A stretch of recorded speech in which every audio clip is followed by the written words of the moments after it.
Queen, Jana Gana Mana എന്നീ സിനിമകൾക്ക് ശേഷം ഡിജോ ജോസ് സംവിധാനം ചെയ്യുന്ന, ഷാജിസ് മുഹമ്മദ് തിരക്കഥ എഴുതി നിവിൻ പോളി പ്രധാന വേഷം കൈകാര്യം ചെയ്ത ഏറ്റവും പുതിയ മലയാള സിനിമയാണ് മലയാളി ഫ്രം ഇന്ത്യ.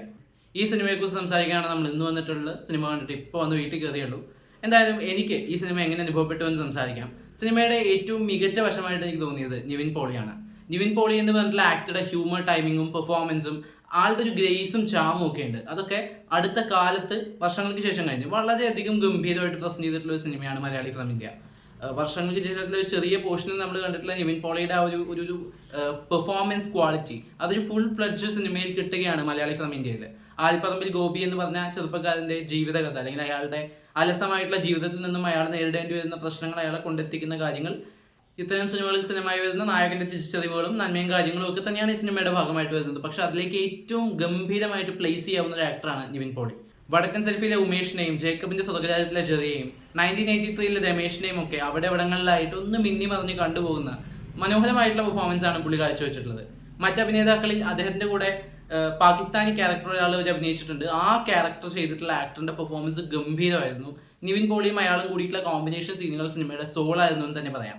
ആദ്യ പകുതി കുറേ ഇവന്റ്സ് ബാക്ക് ടു ബാക്ക് വന്നുകൊണ്ടേയിരിക്കും. അവിടെ മുഴുവൻ നടന്നു നിൽക്കുന്നത് നിവിൻ പോളിയും കൂടെ ധ്യാൻ ശ്രീനിവാസനുമാണ്. ഇവരുടെ ഹ്യൂമർ ടൈമിങ്ങും കുറേ കോമഡി കാര്യങ്ങളും ഒക്കെ ഉണ്ട്.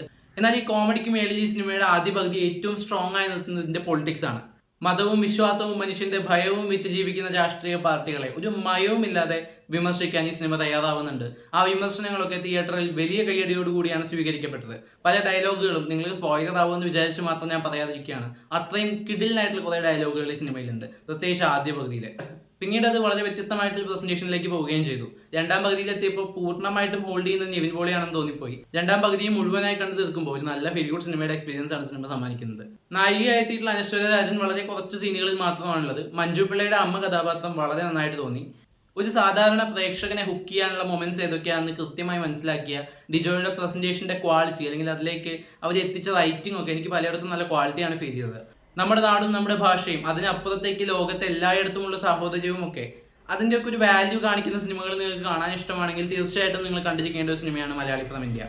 ആദ്യ പകുതി ഒരു സീരീസ് ഓഫ് ഇവന്റ്സ് ആണെങ്കിൽ രണ്ടാം പകുതി ഒരു ബഞ്ച് ഓഫ് ഇമോഷൻസ് ആണ്. ഇത് രണ്ടും എന്നിലെ പ്രേക്ഷകന് ഈക്വലി കണക്ട് ആയെന്ന് പറയേണ്ടിയിരിക്കും. ഒരു പക്ഷേ ഒന്ന് വിട്ടുപോയാൽ വല്ലാതെ പാളിപ്പോയേക്കാവുന്ന മതസൗഹാർദ്ദവും കാര്യങ്ങളും ഒക്കെ അതിൻ്റെ ഒരു വിഷ്വൽ ബ്യൂട്ടിയിൽ മ്യൂസിക്കലി പ്രസന്റ് ചെയ്യാൻ നമുക്ക് സാധിച്ചിട്ടുണ്ട്. ഒരുപക്ഷെ സാധാരണ പോലെ കാണിച്ചിരുന്നെങ്കിൽ വർക്ക്ഔട്ട് ആവില്ലായിരുന്നു എന്ന് തോന്നിയ വളരെ ഓവർ ദ ടോപ്പ് ആയിട്ടുള്ള ചില മൊമെന്റ്സ് സിനിമയിലുണ്ട്. അതൊക്കെ അവരൊരു മ്യൂസിക്കലി ബാലൻസ് ചെയ്ത് കൊണ്ടുപോയ പോലെയാണ് എനിക്ക് തോന്നിയത്. അതിനൊക്കെ തിയേറ്ററിൽ നല്ല റെസ്പോൺസ് ആയിരുന്നു. എനിക്ക് മലയാളി ഫ്രം ഇന്ത്യ ഒരു മികച്ച അനുഭവമായിരുന്നു. നിങ്ങൾ ഈ സിനിമ കണ്ടവരാണെങ്കിൽ സിനിമയെക്കുറിച്ചുള്ള അഭിപ്രായങ്ങൾ കമന്റ് ബോക്സ് വഴി രേഖപ്പെടുത്തുമെന്ന് വിശ്വസിക്കുന്നു. നമുക്കിനി മറ്റൊരു വീഡിയോയുടെ വീണ്ടും കാണാം. ബൈ.